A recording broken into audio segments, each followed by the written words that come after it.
gravação não tenha iniciado. Agora sim. Né? Oi, pessoal, estamos aqui para mais uma aula de Física Matemática Avançada. Nós estávamos num grande contexto, né, de discutir teoria de distribuições, mas aí surgiu um pequeno detour, né, uma pequena excursão no mundo das funções de Green. Então, a gente vai completar essa pequena excursão sobre as funções de Green hoje. Nós vamos falar de algo que provavelmente vocês já conhecem, que é a expansão em autofunções de um certo operador para nós obtermos uma função de Green. Só que a gente vai tentar discutir isso com muito mais cuidado do que o que normalmente é encontrado por aí na maioria dos textos de física matemática. Nós vamos tentar estabelecer uma relação do problema da existência de uma função de Green, um problema não homogêneo, com o problema da existência e unicidade das soluções, né, de um sistema linear de equações. Tá certo? Vocês vão ver que a gente vai tentar mostrar que tem uma correspondência direta nesses dois problemas, o que é natural, porque nós temos uma estrutura linear por trás dos nossos problemas de valores de contorno ou problemas de valor inicial, para os quais nós buscamos funções de Green. Então, é muito bonito ver a estrutura linear, que vale para equações algébricas lineares simples, se manifestando nas nossas equações diferenciais com valores de contorno, certo? Envolvendo operadores diferenciais. Tá bom? Então, vamos lá. Esse é o nosso grande tema de hoje. Tá? E eu acho que eu vou generalizar a expansão em autofunções que vocês conhecem. Tá certo? Vamos lá. Eu afirmo aqui pra gente, ó, nem sempre existe uma função de Green, pessoal. Antes de mais nada, a gente precisa ter aquela atitude mental. Função de Green de quem? Quem tem uma função de Green? É um operador diferencial? Né? Porque tem aquela noção, como é que é? Uma função de Green é o núcleo de integração de um operador integral que é o inverso de um operador diferencial que constitui a nossa equação. Ótimo, isso é uma boa forma de lembrar. Tem um operador diferencial, quero achar um operador integral, expresso por uma integração, e a função de Green é o núcleo de integração. Mas nem sempre esse operador é inversível. E, aliás, do jeito que eu estou falando aqui, ele não está nem completamente especificado. Mensagem importante que eu tenho tentado transmitir para vocês já nas últimas aulas é: a expressão analítica da sua EDO não é suficiente para caracterizar o seu operador. Porque não basta a regra do operador, você tem que dizer qual é o espaço de funções, qual é o domínio onde o seu operador atua. Então a gente tem que levar em conta condições iniciais e ou de contorno. Tá bom? Só um segundinho. Ah, meu mouse, me ajude. Vamos lá? Tá bom? Então, ó, eu quero que vocês olhem para esse simples problema aqui. Um problema escolhido para não ter solução. No seguinte sentido, não tem função de Green. Na verdade, existem soluções desse problema, infinitas soluções. Mas nenhuma delas será dada por uma função de Green atuando no termo não homogêneo. Tá bom? Então, nem sempre função de Green existe. Vejamos. E olha como esse problema é simples, pessoal. Ó, nosso operador diferencial é simplesmente menos derivada segunda, ou seja, é um operador de Sturm-Liouville, bonitinho, certo? Porque ele tem essa forma que cabe na forma de Sturm-Liouville e tem condições de contorno que se encaixam naquela condição geral de Sturm-Liouville. A gente vai relembrar essa condição daqui a pouco, tá? Mas a gente tinha lá, né, certas condições, ou nos valores da função nas extremidades do intervalo, ou das suas derivadas. É o caso. Isso aqui é um problema de Sturm-Liouville. Então, o nosso operador é Sturm-Liouville, ele é autoadjunto, e mesmo assim pode não existir função de Green, embora exista solução para o problema não homogêneo. Vejamos, tá bom? Pessoal, esse problema de valor de contorno, esse PVC aqui, antes de mais nada, vamos tentar atacar a questão da existência ou não de soluções aqui com uma intuição física. O que ele descreveria? Pessoal, este problema descreveria a distribuição estacionária de temperaturas em uma barra unidimensional de extremidades isoladas, tá bom? Então, eu tenho certeza que em outros cursos de física matemática vocês já resolveram por separação de variáveis, por exemplo, um problema em que a gente busca uma temperatura em cada posição da nossa barra 1D em função do tempo. E aí, buscando soluções elementares por separação de variáveis, a gente imagina que essa nossa função de duas variáveis é o produto de uma função só de x, outra só de t, separa, faz as contas, depois você vai ter um perfil inicial de temperatura, vai fazer análise de Fourier, mas a partir de tijolinhos elementares com separação de variáveis, a gente conseguiria resolver uma equação como essa aqui, ó. Isso aqui é uma equação de calor, escrita aqui de uma forma meio geral, né? Teria derivada parcial no tempo, igual a derivada parcial no espaço. Do jeito que eu pus aqui, até seria num espaço de dimensionalidade arbitrária. Eu fui meio contraditório porque eu escrevi f de x e não f de um vetor posição r, tá? Mas é porque eu já pretendi especializar para uma dimensão, buscar uma solução estacionária de t infinito.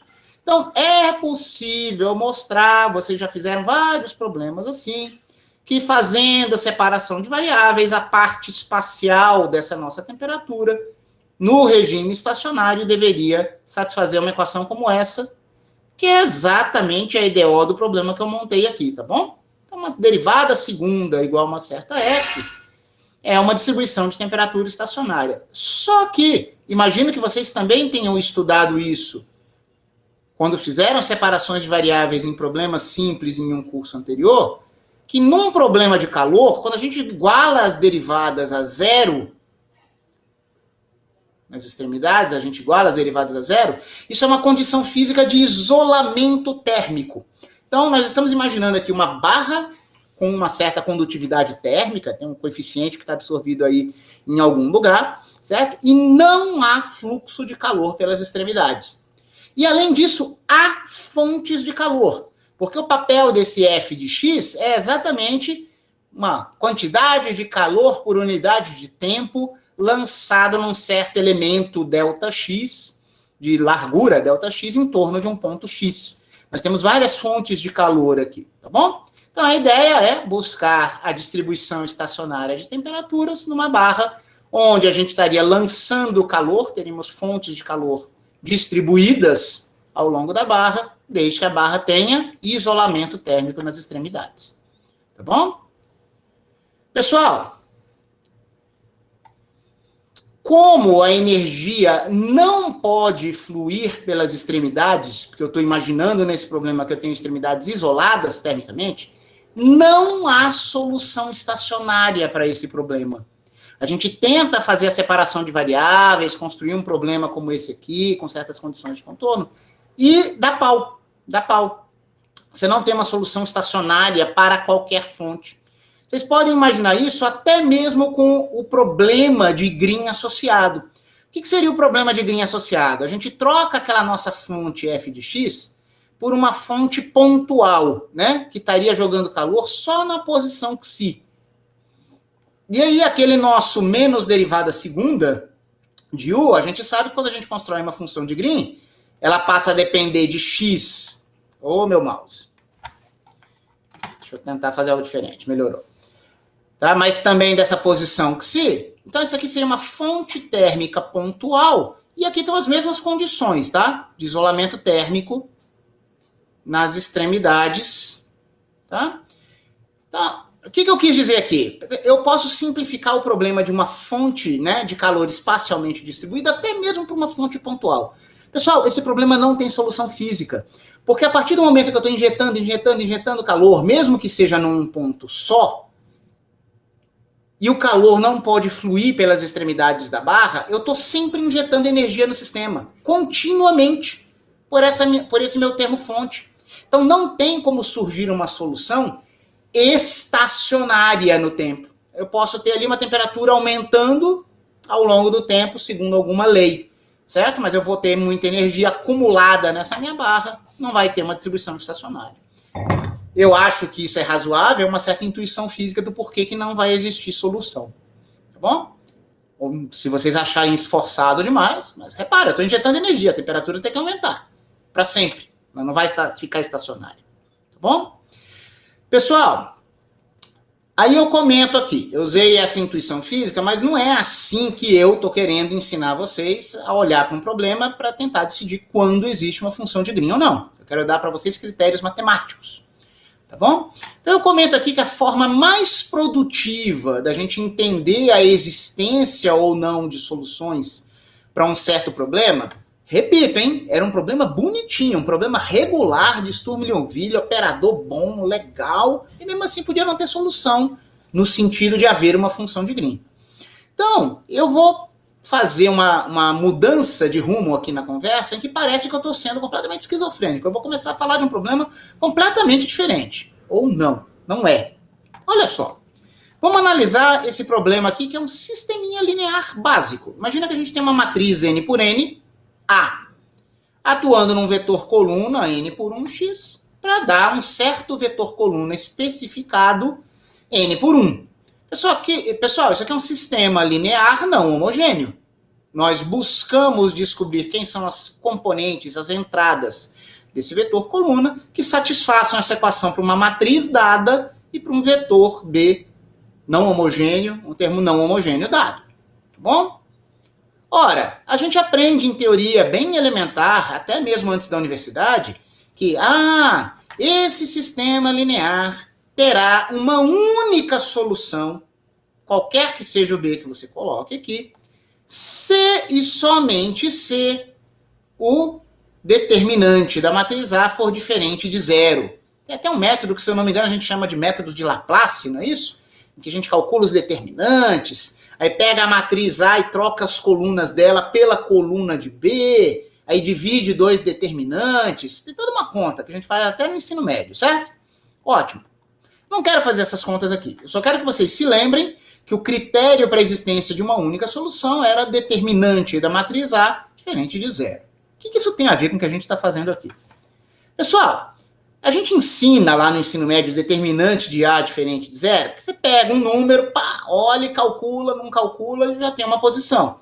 Mas conceitualmente, do ponto de vista de álgebra linear, qual é o significado de você ter uma matriz, que pode ser uma representação de um operador numa certa base, e o seu determinante não ser nulo? Pessoal, isso quer dizer que as colunas dessa matriz são LI. Determinante diferente de zero, eu esqueci um A aqui, determinante de A diferente de zero, como eu tinha colocado aqui. Isso quer dizer que as colunas de A são LI, linearmente independentes entre si. E, portanto, o x, os coeficientes que aparecem no x, são pesos para que a gente combine as colunas de A para gerar uma coluna arbitrária B. Se as colunas de A forem LI entre si, elas constituirão uma base do espaço de vetores n por 1. Se constituírem uma base, qualquer que seja o vetor dado, eu vou poder combinar as colunas de A com pesos dados pelas componentes de x para chegar em qualquer vetor coluna n por 1 no papel de B. Tá bom? Então, do determinante de A diferente de zero lá daquela análise básica, só significa isso. Isso é um teorema, né, de álgebra linear. Simplesmente ele quer dizer que as colunas de A são linearmente independentes. Então, olha só. Se as colunas de A forem linearmente independentes, então se o determinante de A é não nulo, eu sei que eu vou ter uma única solução para isso aqui, e as colunas de A são linearmente independentes, isso quer dizer o seguinte: eu posso montar um problema homogêneo associado. Problema homogêneo quer dizer que eu vou imaginar que o B vale zero. É um outro problema, vai ter outras soluções. Eu gosto de chamar isso aqui de XH. Aqui vai ser um sistema linear homogêneo. E se eu sei que essas colunas aqui desse cara são LI, eu sei achar uma solução para isso aqui dar zero. É fazer o meu vetor XH ter todas as entradas nulas. Só que sendo a LI, eu sei que essa é a única solução. O que caracteriza um conjunto LI é que a única combinação dos vetores desse conjunto linearmente independente que dá o vetor nulo é a combinação trivial, em que você põe zero vezes o primeiro vetor, mais zero vezes o segundo. Tem que ser zeros, todos os escalares. É isso que caracteriza o LI. Então, como a trivial é, obviamente, uma solução, mas o A tem colunas LI, a trivial é a única solução da homogênea. Tá bom? Então, ao invés de eu falar em determinante, embora isso seja mais fácil porque me dá um único número, conceitualmente, eu tenho uma única solução para este problema se e somente se a solução trivial for a única solução do problema homogêneo associado. O problema homogêneo aparece lá nas EDOs também, certo? Calma aí. Eu quero olhar para essa condição e quero até escrevê-la de outra forma, pessoal. Ora, se eu digo que a solução trivial é a única dessa equação homogênea associada, isso quer dizer que lambda igual a zero não é um autovalor da matriz A. Por quê, professor? Olha só. Se lambda igual a zero fosse um autovalor de A, existiria algum autovetor não trivial. Pessoal, autovalores podem ser nulos. Autovetores não podem ser, na definição de autovetor, eles não podem ser vetores identicamente nulos, tá bom? Então, imagina que você tivesse um autovalor nulo, tá? Se eu tiver, para eu dizer que eu tenho um autovalor nulo, quer dizer que eu teria que ter uma solução não trivial que valeria A vezes esse cara igual a lambda vezes esse cara. Eu sei que o lambda é zero, então eu teria uma solução para AXH igual a zero que não seria trivial se o lambda igual a zero fosse autovalor de A. Eu falei tudo direitinho aqui, mas se vocês ficaram confusos, olha o resumo do que eu estou querendo falar para vocês. Fiz um resumo aqui destacado. Existe solução única de AX igual a B, se e somente se a única solução da homogênea associada for a trivial, com esse cara tendo todas as entradas zero, e isso também é equivalente se e somente se o lambda igual a zero não ser autovalor de A. Porque se o lambda igual a zero fosse autovalor, haveria soluções além da trivial para a equação homogênea. Tá? Então a gente colocou aqui 3 condições completamente equivalentes entre si. Tem uma quarta que eu não coloquei, que é o determinante de A diferente de zero. É que ela eu não quero usar, mas ela é equivalente a essas 3 afirmações aqui. Todas são equivalentes entre si. Deixei ela de fora.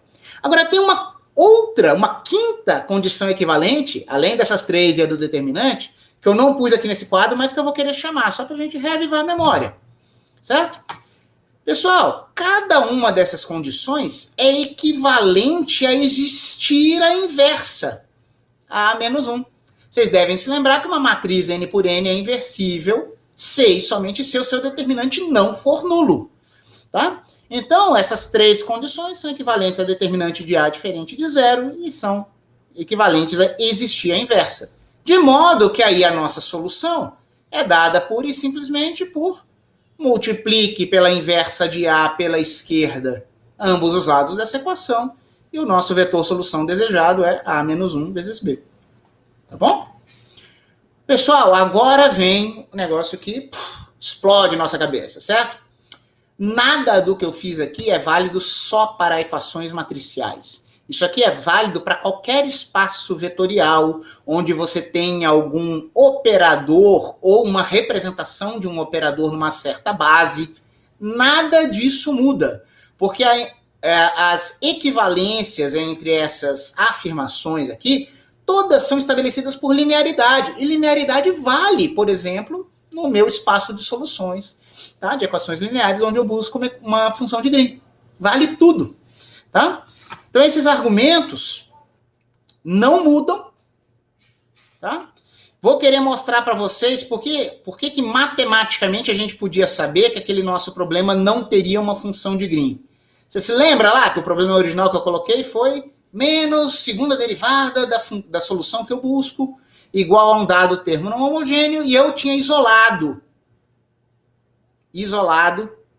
as extremidades da minha barra, não é isso? Pessoal, eu tenho infinitas soluções para esse problema, eu já te digo de cara. Pegue qualquer função U, eu tenho infinitas soluções para a equação homogênea associada a esse problema. Qual é a equação homogênea associada? Menos U duas linhas igual a zero, Só que eu vou chamar esse cara de UH duas linhas, porque eu estou pegando um problema associado, é outro problema com outras soluções. Só que as condições de contorno valem para ele. Então, esse problema homogêneo associado, ele tem infinitas soluções. Quer saber qual? Constante. Se eu pegar... E isso não é trivial, tá? Claro que eu pegar a solução constante igual a zero é o que eu chamo de solução trivial. Mas se eu pegar uma solução constante igual a 10, segunda derivada da constante 10 é zero. Derivada da função constante 10 em qualquer ponto é zero também. Então aqui eu poderia imaginar qualquer solução constante para esse problema homogêneo associado. Eu tenho infinitas soluções. Tá bom? Se eu tenho infinitas soluções não triviais para o problema homogêneo associado, isso quer dizer que lambda igual a zero é um alto valor desse operador com essas condições de contorno. É exatamente o caso que não é o que eu destaquei ali. Pessoal, quais são as alternativas? Eu tinha destacado aqui para vocês os casos em que existia solução única. Solução única, solução trivial é a única da homogênea, lambda igual a zero não é alto valor, existe inversa. Se qualquer uma dessas condições for violada, a solução não será única. Só que, o que quer dizer não haver solução única? Pode significar duas coisas. Ou que não há solução, ou que há infinitas soluções. Nesse caso particular do problema que eu tinha dado para motivar aqui a nossa discussão, como não tendo uma função de Green, havia múltiplas soluções para esse nosso problema não homogêneo. Tá bom? Então, olha só. O problema original não admite uma solução. Em geral, num caso geral, dependendo da F que for colocada, ou pode não haver solução, ou pode haver infinitas. Então, notem, eu não estou falando nada ainda sobre o problema original completo, original mesmo, com uma F. Eu estou dizendo que há infinitas soluções para o problema homogêneo associado. Agora, não é porque tem infinitas soluções aqui que necessariamente eu vou ter infinitas soluções para esse. Vai acontecer uma de duas coisas. Ou eu terei infinitas soluções aqui também, ou eu não terei nenhuma. Vai depender de F. Eu não vou explorar essa dependência de F neste problema específico. Para isso, eu vou fazer uma discussão geral. Tá bom? Mas eu garanto que não é única a solução desse problema. Porque qualquer solução constante satisfaz o problema homogêneo associado. Existem soluções não triviais da equação homogênea associada. Tá bom? Então, dependendo de F, pode não haver solução ou pode haver infinitas. O que nós fazemos nesses casos quando o lambda igual a zero é um alto valor do operador diferencial em questão? Se teve várias soluções não triviais da homogênea, é porque o lambda igual a zero é um alto valor do operador diferencial, com aquelas condições de contorno. O que a gente faz? Vamos começar aqui com um resultado parcial, super técnico, mas ele vai voltar a aparecer no final da nossa aula, bem no final, tá bom? Uma primeira resposta parcial. Pessoal, tudo que a gente vai fazer de agora em diante vai envolver problema de Sturm-Liouville, tá bom? A gente vai estar resolvendo imaginando que temos um problema de valor de contorno com a forma de Sturm-Liouville. Então vamos lá. Bom que a gente relembra aqui o formato de Sturm-Liouville. Pessoal, eu vou fazer uma demonstração de um teorema aqui super concisa, porque eu não construí toda a teoria de Sturm-Liouville que vocês já viram em cursos anteriores, tá bom? Então a minha demonstração vai ser completamente inacessível para quem não está lembrando claramente a teoria de Sturm-Liouville, tá? Não é uma demonstração completa, porque eu tenho que imaginar que eu parto de alguma coisa. Mas vamos lá, vamos à afirmação. Teorema. Se esse problema de Sturm-Liouville é um problema de Sturm-Liouville clássico. Tem um operador diferencial agindo em U. Esse meu operador, como eu defini, ele vai ter esse formato, onde P de x e Q de x são funções contínuas, bem comportadas, tá certo? Que admitem uma ou duas derivadas, no caso da P. Ó, a estrutura básica de um problema de Sturm-Liouville, com forçamento qualquer. Condições de contorno típicas de Sturm-Liouville. A gente chama essas condições de contorno separadas, né? Porque cada equação envolve apenas uma das extremidades do intervalo. Esse aqui é o cenário mais simples em que a gente põe Sturm-Liouville. A gente só tem que destacar que a gente tem que ter uma dessas equações, né? Não pode ter o α1 e o α2 ambos nulos, não pode. E nem o β1 e o β2. Então eu tenho que ter a EDO e tenho que ter duas condições de contorno, uma para cada ponto para cada extremidade do meu intervalo. Então, olha lá. Se esse problema tradicionalíssimo de Sturm-Liouville admitir uma solução não trivial do problema homogêneo associado, se existir uma solução não trivial do problema homogêneo associado, que a gente troca o F por zero, mas mantém as condições de contorno, essa solução não trivial necessariamente será ortogonal ao forçamento. Mas, ó, isso é um se, tá? Pode ser que não haja solução. Mas, né, eu tinha dito que quando dá pau, que é exatamente essa história de existir soluções não triviais do problema homogêneo associado, podem acontecer duas coisas. Ou eu não tenho solução, e aí esse teorema não fala nada. Ou podem existir infinitas soluções. Ótimo, você pode ter infinitas soluções. Só que as soluções do problema homogêneo associado serão todas ortogonais ao forçamento. Vamos lá. Isso vai ficar mais claro mais para o fim da aula, mas o nível de demonstração que eu vou fazer aqui nesse momento, baseado em Sturm-Liouville, é bem simples. Olha só. A gente sabe que os operadores de Sturm-Liouville, eles são mais do que formalmente autoadjuntos. Eles também são autoadjuntos, sem precisar do formalmente, porque eles também têm condições de contorno boas. Então, para um operador autoadjunto, completamente autoadjunto, LUV igual a ULV. Sem nenhum outro termo de superfície, porque se ele é um operador autoadjunto, o termo de superfície já se anulou. Então, olha só, é bem fácil aqui o que a gente quer mostrar. Eu quero calcular a tal solução não trivial do problema não homogêneo e quero ver qual é o ângulo que ela forma com o forçamento F. Ora, φ com F é φ com LU, porque o meu LU é F. Se o operador é autoadjunto, o mesmo operador vem atuar na primeira entrada do nosso produto interno, Lφ em U. Ora, mas por construção, eu estou imaginando que exista e que eu tenho na minha mão uma solução da homogênea associada. Então, Lφ é a função identicamente nula.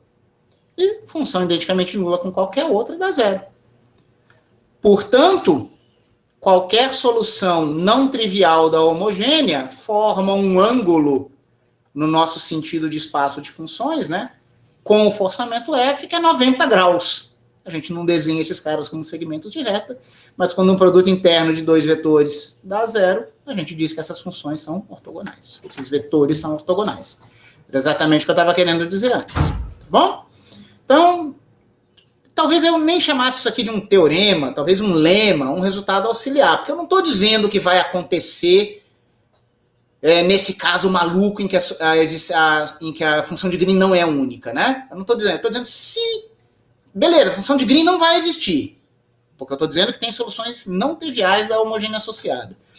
Mas eu não estou dizendo se não existirão soluções do problema completo ou se haverão infinitas. Mas se houver solução, qualquer solução que você queira imaginar, tá? As suas soluções serão ortogonais ao forçamento.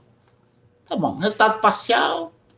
Agora vamos ganhar muito mais insight com isso, embora essa ortogonalidade vá aparecer de novo, pensando na nossa expansão em autofunções. E aqui, pessoal, vem um ponto em que eu devo falar algo diferente do que o que vocês já viram quando estudaram esse mesmo tema. Vamos lá, com muita calma. Eu argumento aqui, seguindo uma literatura que é mais de matemática aplicada do que de física, certo? Embora, claro, que a estrutura da teoria seja uma só, mas a questão da existência de uma função de Green e de qual é a cara explícita dela, ela é mais claramente discutida quando a gente escreve a nossa EDO, do nosso problema de valor de contorno, desse jeito aqui, ó.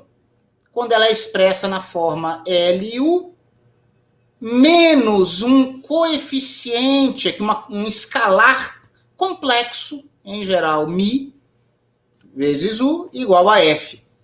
Pessoal, a gente não tinha a equação LU igual a F, e a gente não cria a equação homogênea associada quando a gente faz o F igual a zero?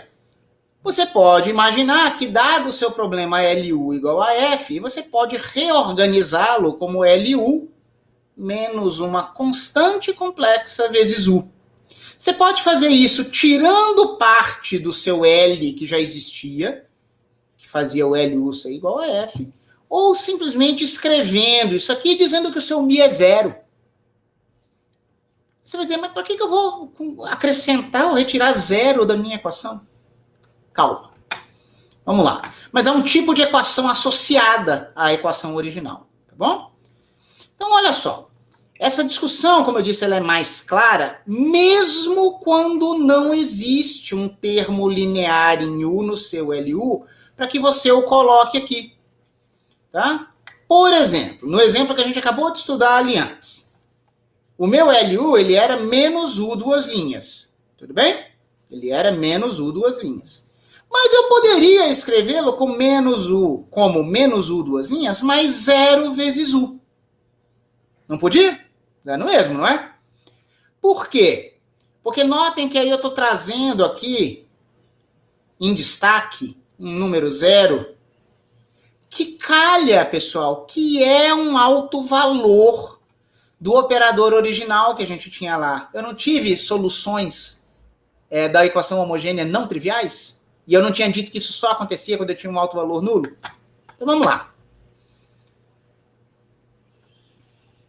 Se, em geral, o termo Q de x de um operador de Sturm-Liouville for uma constante não nula, então, ó, digamos que eu possa escrever o meu operador de Sturm-Liouville como LU sendo desse jeito aqui. Pessoal, olha a diferença. Em geral, aqui a gente tem um P de x e um Q de x vezes U. Eu estou tentando dizer que essa minha formulação ali vai ser importante quando o Q de x se manifesta como uma constante. Eu vou ter duas opções quando isso acontecer. Tanto faz duas possibilidades de construção. Ou eu chamo de L tudo isso que eu já tenho lá, porque lá eu tenho um K não nulo, mas, mesmo assim, eu escrevo desse jeito aqui e digo que o meu Mi é zero. Eu pus aqui, ó, um par de parênteses em verde para mostrar que é uma das posturas possíveis. Você está vendo uma equação LU igual a F? E o seu L foi desse jeito, no caso especial em que o Q de x é uma constante? Você pode chamar isso aqui tudo de L. Mas mesmo assim, você pode escrever a equação LU menos MU, desde que você faça Mi igual a zero. Você vai dizer, não entendo onde isso vai dar, professor. Calma. Ou, outra possibilidade é, você pode passar a chamar de operador diferencial do seu problema só a primeira parte, que é menos essa derivada desse produto. Tá aqui. E aí você poderia escrever a equação L til Mi menos MU, que é o formato que eu estou dizendo que é interessante, só que aí, claro, que o seu Mi é exatamente a constante K que você tinha aqui. Não muda nada. O lado esquerdo da equação que você está trabalhando é o mesmo. Só que é importante você ter clareza se você está trabalhando com esse L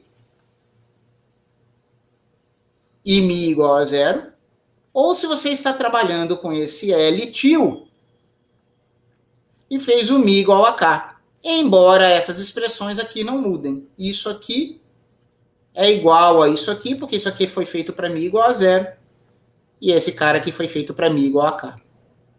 Tá?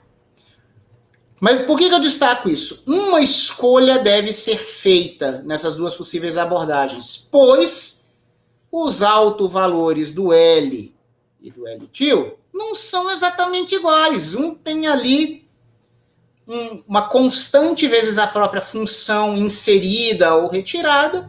Então, os autovalores desses caras diferem entre si, mesmo que seja por uma translação trivial pela constante K. Tá bom? Eu sei que essa parte aqui parece confusa. Eu sei que isso aqui parece confuso, mas a gente pode trabalhar exemplos com isso depois. Olha só, tá? É conveniente chamar o lado esquerdo da sua EDO dessa forma, quer o Mi seja zero, quer não. Porque é muito importante identificar quem que a gente vai chamar de L. Os autovalores desse cara vão aparecer na nossa solução daqui a pouco. Desse cara. Tá bom? Vamos lá. Olha só. Estou imaginando, a gente vai desenvolver uma teoria em que, se a gente escreveu a EDO do nosso problema de valor de contorno dessa forma, sempre o meu L será do tipo Sturm-Liouville. Se esse meu L é Sturm-Liouville, então a gente sabe da teoria de Sturm-Liouville que existe uma base ortonormalizável. Então imagina que eu já, além de ortogonalizar, eu normalizei de autofunções de quem? Do L. Então o L satisfaz L, vezes suas autofunções, são múltiplos das próprias autofunções. Certo? Com um certo espectro de autovalores. Nosso conjunto dos autovalores associados a cada autofunção, mesmo índice. Bom? Ora, se essa é uma base ortonormal para o nosso espaço de funções, quer dizer que todas as funções envolvidas nesse problema podem ser expressas como combinações lineares dos elementos dessa base, ou aproximadas como limites disso, certo? Que a gente tem um espaço de dimensão infinita. Então, existem expansões como essas aqui, ó. Vou botar aqui as expansões. Minha função U vai ter certos coeficientes Cn vezes as funções que são autofunções do L, certos coeficientes vão poder aproximar arbitrariamente a minha função U. A gente acha esses coeficientes Cn, acharíamos, fazendo φn, cada elemento da base, produto interno com U. Só que eu ainda não sei quem é U. U é quem eu quero descobrir. Então eu não posso dizer que eu vou achar o Cn em termos do U, porque na verdade achar o Cn é a mesma coisa que achar o U. Apesar dessa expressão ser formalmente correta, ela não é operacional. Eu ainda não sei quem é a solução do meu problema. Tá? Nós desejamos obter os coeficientes Cn, só que não pode ser por aquela expressão ali. Só que o nosso forçamento, nosso termo não homogêneo, pertencendo ao mesmo espaço de funções, também pode ser expresso em termos da mesma base, com coeficientes que eu vou chamar aqui de Fn, que são pertinentes a F. Talvez eu até pudesse ter chamado esses caras aqui de UN, tá bom? Ótimo. Os coeficientes da Fn, pessoal, a gente tem que imaginar que nós poderíamos obter. Nós estamos num certo problema, com um certo operador diferencial, com certas condições de contorno. Isso vai estar expresso em uma equação de Sturm-Liouville, que nós resolveríamos, sei lá, se por série de potências ou por série de frobênios, e nós acharíamos as autofunções e autovalores daquele problema. Aí é toda uma teoria de como resolver a EDO de segunda ordem associada. Então entram todas aquelas funções especiais. Mas imagina que você resolveu isso e você tem na mão as funções φn. E também a gente vai imaginar que a gente sabe achar as projeções da nossa função f em cada uma das autofunções da base em questão. Certo? Mediante projeções. Certo? A gente sempre imagina isso aqui, né? Faz o produto interno de φn como entrada à esquerda do produto interno com esses caras aqui do lado direito. Projetou aqui no φn, sendo ortonormal, vai matar quase todos os termos, só não o coeficiente que você quer. Então, um certo coeficiente daria um trabalhão aqui, você teria que pegar a expressão da f do seu problema em questão, deveria conhecer as expressões analíticas das autofunções daquele operador do problema que você está considerando, vai dar uma integral, isso aqui é uma integral, Pode envolver Legendre, pode envolver Bessel, sei lá. Mas você calcularia esses coeficientes aqui. Aqui eu só fiz questão de destacar, pessoal, como em princípio as nossas autofunções são dos reais nos complexos. Lembra daquela história, né? Eventuais escalares na segunda entrada, eles saem multiplicando inalterados, mas eventuais escalares na primeira entrada, eles saem complexo conjugado. Então, notem que esse cara não é simétrico em geral, tá? Num espaço vetorial complexo. Se você trocar a ordem, você teria que conjugar. Tudo bem. Expansões da U e da F na base de autofunções de quem? Autofunções do operador L. Só que o operador L não precisa ser tudo que está no seu lado esquerdo. Você pode ter separado isso aqui. Tá bom? Só que a gente vai olhar aquela equação lá. Então vamos lá, vamos pegar aquela equação lá e vamos começar a trabalhar. Vamos fazer alguns cálculos. Com certeza vocês já fizeram algo muito parecido com isso quando viram essa expansão em autofunções pela primeira vez. Tá aqui a EDO não homogênea, LU menos 1 mi U igual a F. Isso é uma função igual a outra função. Ambas estarão do lado direito de uma ensanduichada, certo? Elas vão fazer o papel de segundas entradas de um produto interno quando eu faço o produto interno com uma φn pela esquerda. Pode imaginar que você fez uma integral com φn complexo conjugado agindo pela esquerda e integrou, certo? Multiplicou por φn complexo conjugado e integrou no intervalo em questão. A gente simboliza isso aqui dessa forma. φn atuando pela esquerda, pega o LU, linearidade menos mi, o φn vindo pela esquerda pega a função U, e isso é igual a mesma φn agindo pela esquerda em F. Tá bom? Ótimo. Podíamos imaginar 3 integrais, mas a notação de produto interno é muito mais compacta. Isso nos leva ao seguinte. Como o nosso operador é Sturm-Liouville, ele é autoadjunto. Então, ele pode vir para cá. É isso que a gente escreve aqui no primeiro termo. O segundo termo é menos mi vezes projeção de U em cada φn. Eu não sei quem é U ainda, mas eu sei que esse número aqui, por construção, será cada um dos meus CNs quando a minha desejada solução U for expressa na base φn. Vamos recuperar ali da página anterior? φn-U. Verdade, ó. φn-U é o CN. São esses CNs aqui, são esses coeficientes da expansão da solução desejada na base em questão. Apareceu menos mi CN. E, pessoal, isso aqui é exatamente o Fn, que até coube aqui na tela, que são os coeficientes da expansão do termo não homogêneo na mesma base. Olha só, mas eu sei que os meus φn, por construção, são os autoestados, são as autofunções desse operador. Então, isso aqui é igual a lambda n φn. O resto ficou inalterado. Por linearidade... Ih, cometi um erro aqui, hein? Ah, não cometi erro, não. Olha só, um escalar aqui, pessoal, ele deveria sair tomando o complexo conjugado. Tá bom? E aí, nós teríamos aqui o quê? Ficaria φn-mi, que é Cn. Então, você pode imaginar, professor, você deveria estar vendo aqui lambda n complexo conjugado menos mi, os dois caras estariam multiplicando Cn igual a Fn. Pessoal, mas num problema de Sturm-Liouville, todos os autovalores são reais. Todos os autovalores são reais num problema de Sturm-Liouville. Tá bom?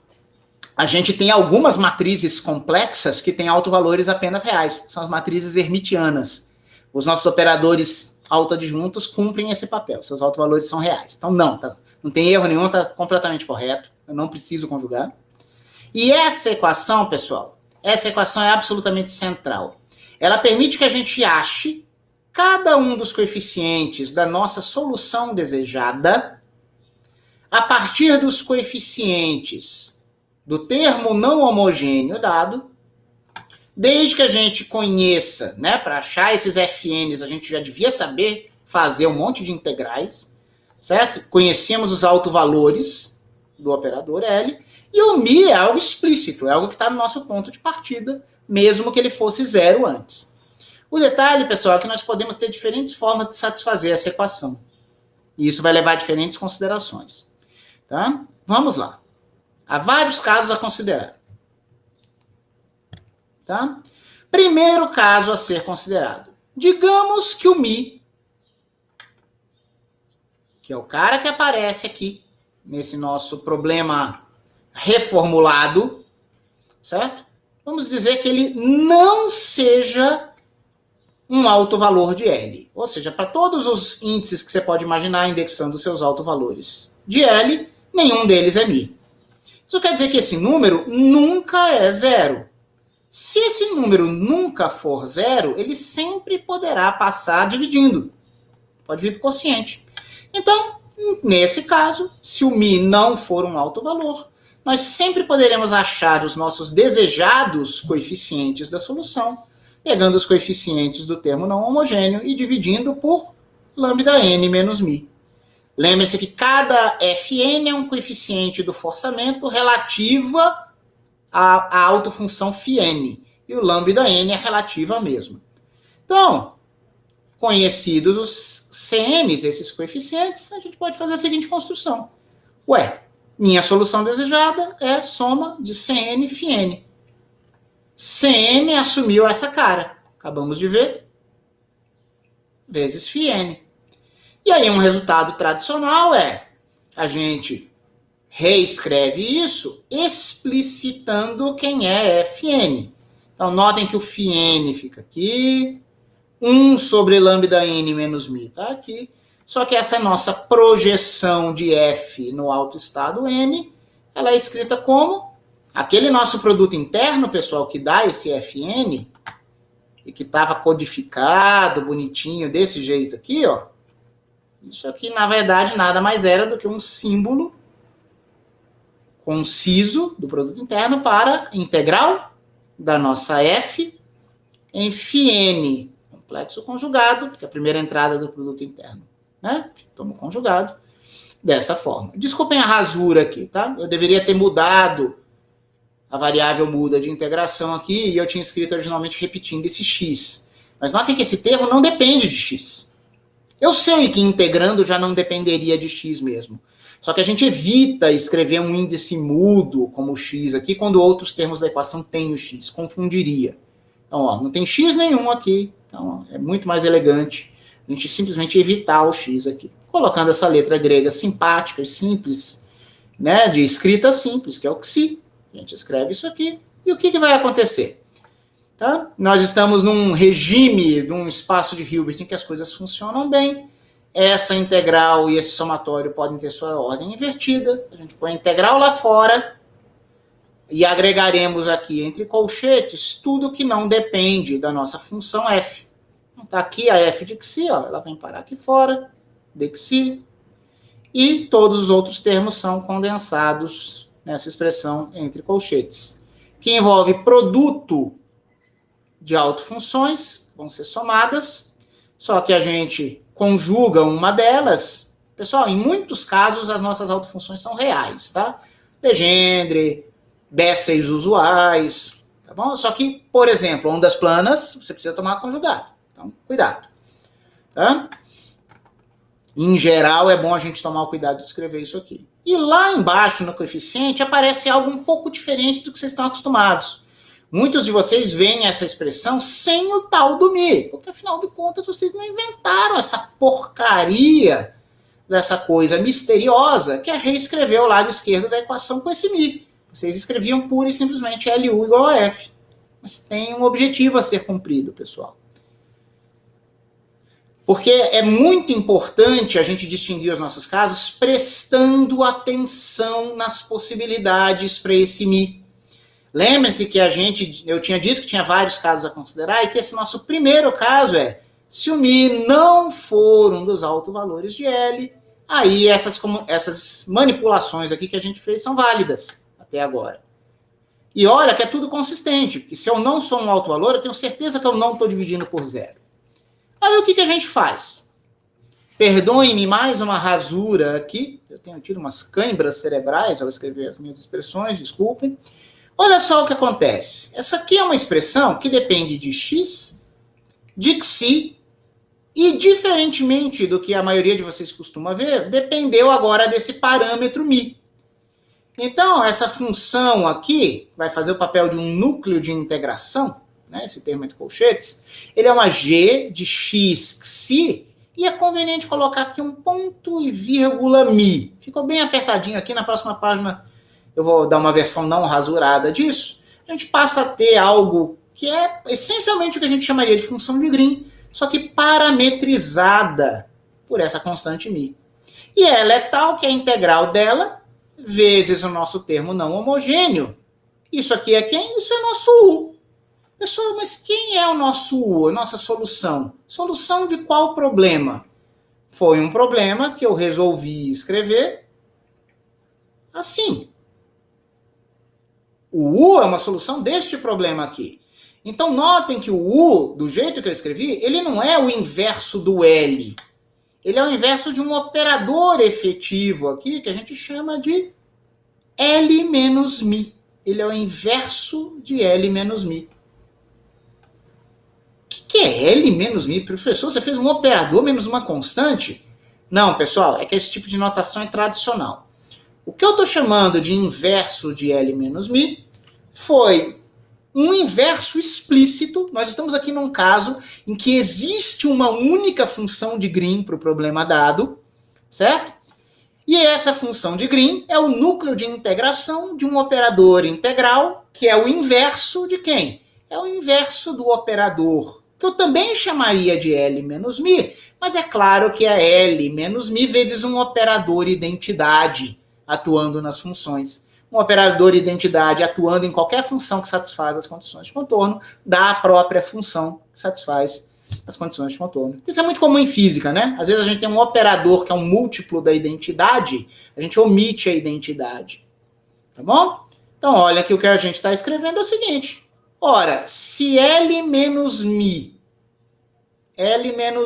atuava em U para dar F, então U é o inverso dele atuando em F. Como a gente fez a matriz A-1, quando a gente estava falando do sistema linear, que motivou a nossa discussão. Então, explicitamente, a nossa solução U é o inverso desse operador agindo em F. Esse é um operador integral, se manifesta sua ação com um núcleo de integração generalizado, vezes a função F, dessa forma. Tá bom? É um tipo de função de Green generalizada, dependente de um parâmetro mi. Aqui, para eu dar destaque, né? Porque eu encontrei essas expressões na página anterior, no meio das contas. Aqui eu estou só dando um destaque, para ser mais fácil o estudo de vocês, onde o que a gente está chamando de função de Green generalizada tem esse formato. Tá bom? Pessoal, esse é o nosso caso, digamos assim, céu de brigadeiro. Existe uma única função de Green. Tá bom? Agora, lembrem-se que a condição para que isso existisse foi que mi não coincide com nenhum dos autovalores. Então, eu tenho certeza que não tem perigo de nenhuma divisão espúria por zero aqui. Agora, vamos lá.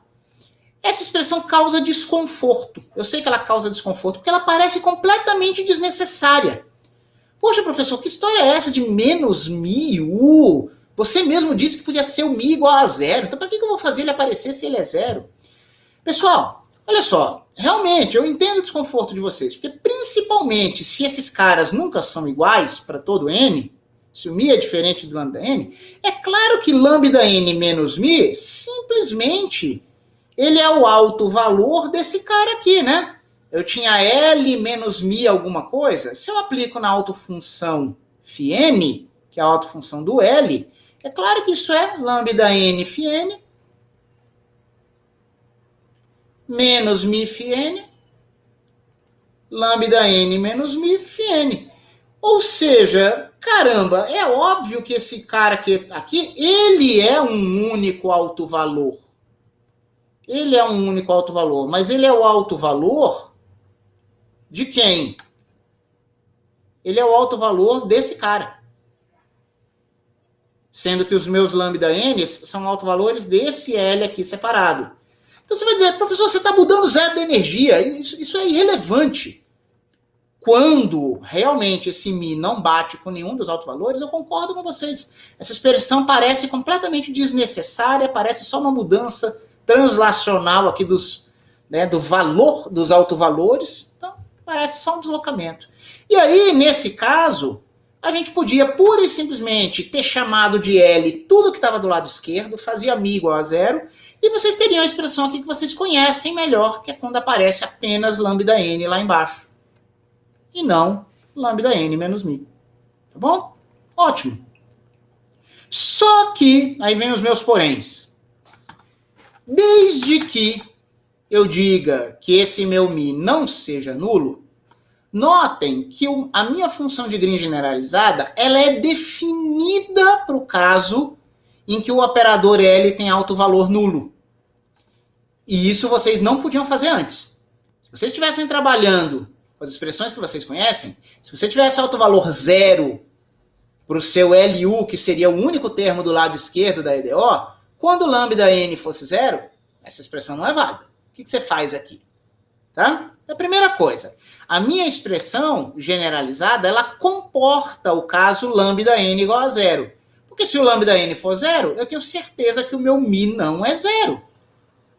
Porque eu sei que eu estou no caso em que eles são distintos. Tá? Só que eu posso fazer muito mais do que isso. Mesmo assim, você vai dizer, não, mas você está roubando. Você ainda... podia ser zero ali embaixo. Só que muito além disso, algo que nem sempre a gente deixa isso explícito nos cursos de física é, pessoal, esse nosso parâmetro Mi, ele pode ser tratado como um parâmetro mesmo, complexo. Então, ao invés de a gente imaginar que a gente tem uma constante complexa congelada, a gente pode imaginar que a gente passa a ter uma função g de x que se z, dependente de um z. E a gente passa a olhar essa função de Green generalizada, definida não só para valores reais de Mi, mas como pontos no plano complexo. E é possível provar que essa função, vista dessa forma, ela é analítica em Z. Então ela herda todas as propriedades maravilhosas das funções analíticas nos complexos. É o que a gente vai começar a fazer muito brevemente no nosso curso. Voltar a recuperar elementos de análise complexa, propriedades de funções analíticas. Então eu comento aqui, né? Isso abre as portas da análise complexa para que a gente estude um sistema físico olhando, por exemplo, os polos de uma função de Green. Quando que a gente poderia ter aqueles termos lá embaixo, um tendendo ao outro, tendendo a zero, para a gente descrever, por exemplo, ressonâncias. A gente teria ressonâncias quando esse parâmetro livre, complexo, poderia tender a qualquer um dos autovalores, certo? Grosso modo, quando você tem uma equação de oscilador harmônico, o seu forçamento é ressonante quando a frequência dele se aproxima da frequência natural do sistema, não é? A frequência imposta se aproximar da frequência natural do sistema é algo exatamente análogo do que eu estou dizendo daquele parâmetro Mi se aproximar de um dos autovalores lambda n. Só que aí, quero pensar como uma função analítica, não vou mais chamar de Mi, vou chamar de Z. E vou pensar como uma função analítica, vou ter integrais no plano complexo para trabalhar com essa função de Green generalizada, tá bom? Um monte de ressonâncias em que você descobre partículas em física de partículas tem a ver com você ter funções de Green e analisá-las no plano complexo dessa forma. Tá? Então, muito mais do que um exercício insípido de eu deslocar os autovalores, pessoal, é muito conveniente realmente fazer aparecer essa expressão para as minhas funções de Green, em que eu trato isso como um parâmetro, que pode tender a um dos autovalores ou não. Isso passa a ser a variável de uma função analítica. Ok? Então isso é muito importante em estudos futuros. Mas vamos acabar o nosso estudo de casos aqui, tá? Pessoal, a gente teve uma equação fundamental e tudo podia ser diferente de acordo com as possíveis interpretações dela. Quem é essa equação fundamental? Permita-me voltar lá. Tudo isso que a gente estava fazendo era para Mi diferente de todos os autovalores, certo? Ó, a gente tinha essa equação aqui, ó. E o que tinha acontecido? Como o Mi era diferente de todos os autovalores, com certeza eu podia passar dividindo, e achava os meus coeficientes desejados da solução em termos dos coeficientes do forçamento dividido por esses números não nulos. Só que agora a gente vai para o outro caso. E se aquele mi, naquela forma generalizada, aquele lado esquerdo esquisito que eu escrevi para minha EDO, se ele for um alto valor do L? E se o mi for um alto valor do L? Tá certo? Digamos, mi seja igual a lambda J, para algum índice J. Tinha aqueles vários N's, eu chamei de J maiúsculo, um N para o qual o mi seja igual. O que vai acontecer? Sempre que o Nzinho for diferente do J, essa subtração não será nula e a gente, grosso modo, poderia se comportar como a gente vinha se comportando antes, tá bom? Mas, no caso em que Nzinho é igual a J, olha o que acontece. Quando Nzinho é igual a J, lambda J menos lambda J, estou imaginando que o mi vai ser igual a um desses caras. Então, para o índice Nzinho igual a J, 0 vezes CJ, isso só vale para o índice J, é igual a FJ. Então, se o mi for um alto valor de L, mi igual a lambda J, vale isso aqui. 0 vezes um número complexo em geral, igual a um outro número complexo em geral. Pessoal, então, ó, esse nosso segundo caso se resume a isso. Temos isso aqui válido para um Nzinho diferente do Jzão, mas quando a gente tiver Nzinho igual a Jzão, apareceu isso aqui. Será que isso aqui sempre tem solução? Olha só, se o meu forçamento, notem que o meu forçamento é arbitrário, eu ponho o meu termo não homogêneo lá do jeito que eu quiser. E aí eu vou achar as componentes dele na base de autoestados do operador L. Sei lá quais são os coeficientes que vão aparecer. Dependem da F. Tá bom? E depende da base. Pode ser que o específico componente da minha F na direção do autoestado φj não seja nulo. Pessoal, olha para essa equação aqui. 0 vezes um número complexo. Se isso aqui não for nulo, pessoal, ferrou. Porque 0 vezes qualquer coisa deveria dar 0. Só que esse cara é livre, ele não depende dos Cs. É o contrário, eu quero tentar achar Cs para Fs. Então, se o F foi escolhido de tal forma que para o índice J ele seja nulo, seja nulo não, seja não nulo, não existe CJ que resolva o meu problema. Então, eu não consigo fazer uma expansão de autofunções olhando todos os coeficientes. Então, se esse cara for não nulo, não existe função de Green. Não existe função de Green. Foi exatamente isso aqui que aconteceu no exemplo com que a gente abriu a aula, em que eu disse que não tinha uma função de Green. Isso não quer dizer que você não tem solução do seu problema não homogêneo. Só que as suas soluções particulares não são dadas por um operador de Green atuando no seu termo não homogêneo. Tá bom? E a gente está começando a ver aqui que tudo o que vai acontecer, se tem solução ou não, depende do forçamento. Tá bom? Se essa componente não for nula, não há função de Green. Tudo bem? 0 vezes algo não nulo, ferrou, não tem solução. Nenhum CJ satisfaz isso. Só que isso foi um subcaso dentro desse caso aqui. Então vamos continuar. Estou imaginando que o mi ainda é um alto valor. Lambda J. E se acontecer do FJ for 0? Se ele for nulo, essa componente da nossa função for nula realmente, na direção do autoestado φj. Aí nós vamos ter a equação 0 vezes alguma constante igual a 0. O que isso implica para constante, pessoal? Não implica nada. Qualquer constante que você coloque aqui funciona. Então esse vai ser um caso de infinitas soluções. Nós vamos ter infinitas soluções para o nosso problema. Tá certo? Como serão essas soluções? Eu destaquei aqui. Porque a gente vai ter uma constante arbitrária nesse subcaso. Como para dar 0 vezes um CJ igual a 0 não determina CJ, qualquer CJ satisfaz isso, isso quer dizer que a nossa solução, superposição de autofunções, vai ser um CJ completamente arbitrário vezes o autoestado FJ, mais tudo que a gente faria superpondo os outros autoestados, desde que a gente não inclua esse cara aqui. Em particular, essas infinitas soluções vão ter essa forma aqui, ó, U de x, ó. Tecnicamente falando, pessoal, a gente pode dizer que não tem função de Green aqui também, tá? Você vai ter, função de Green tem que ser única. O caso em que a gente tem uma única função de Green é o caso em que o μ não é um dos autovalores. Mas agora a gente está num caso em que o μ é um dos autovalores. Então, ou não tem solução, que foi o caso estrelinha, uma estrelinha, e agora no caso duas estrelinhas, a gente pode ter infinitas soluções para o problema, mas isso não são infinitas funções de Green. Não existe função de Green nesse caso 2 que nós estamos aqui, tá? Mas as soluções vão ser a menos de constantes arbitrárias, vezes esse particular autoestado, mais os outros autoestados aí com coeficientes muito bem determinados. É só usar a mesma fórmula de antes.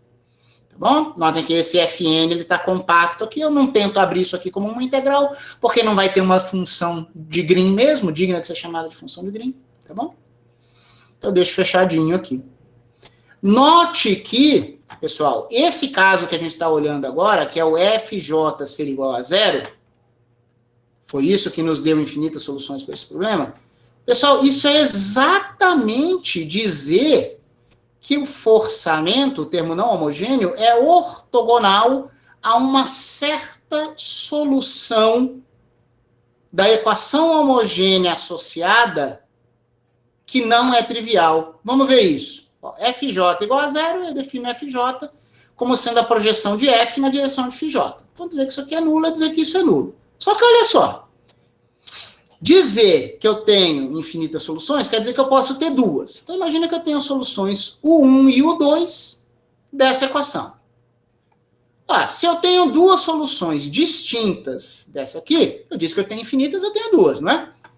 Então, isso quer dizer que eu posso ter duas funções distintas satisfazendo isso. Eu faço a diferença dessas equações, uma pela outra.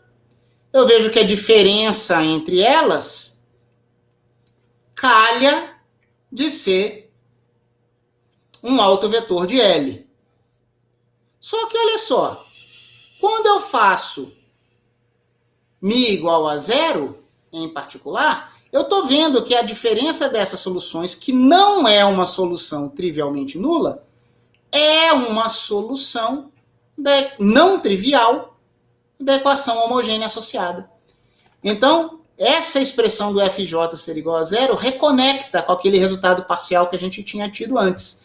Você pode até ter soluções, no caso serão infinitas. Agora, todas elas precisam ser ortogonais ao forçamento.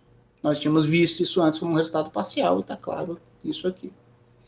Eu sei que isso pode ser confuso. Nossa, professor, agora você colocou o μ, não colocou o μ. Pessoal, colocar aquele μ é importante para que a gente possa organizar no pensamento todos esses possíveis casos. Nós acabamos tendo 3 casos. O primeiro caso foi o caso 1. O caso 1 é, o μ não é alto valor. Aí, eu tenho uma expressão super geral, que é essa aqui. Notem que vocês podem especializá-la quando o alto valor não é nulo, vocês podem simplesmente fazer o μ igual a 0, esquecer essa invenção que eu fiz, e especializá-la para algo que vocês já conheciam. Mas isso não é um caso novo. É simplesmente uma outra forma que pode ser possível, sob certas condições, para um resultado geral. Então, tenho um caso, o caso 1, quando o μ é diferente de todos os altos valores, é um caso. Agora, o segundo caso, na verdade, se divide em 2.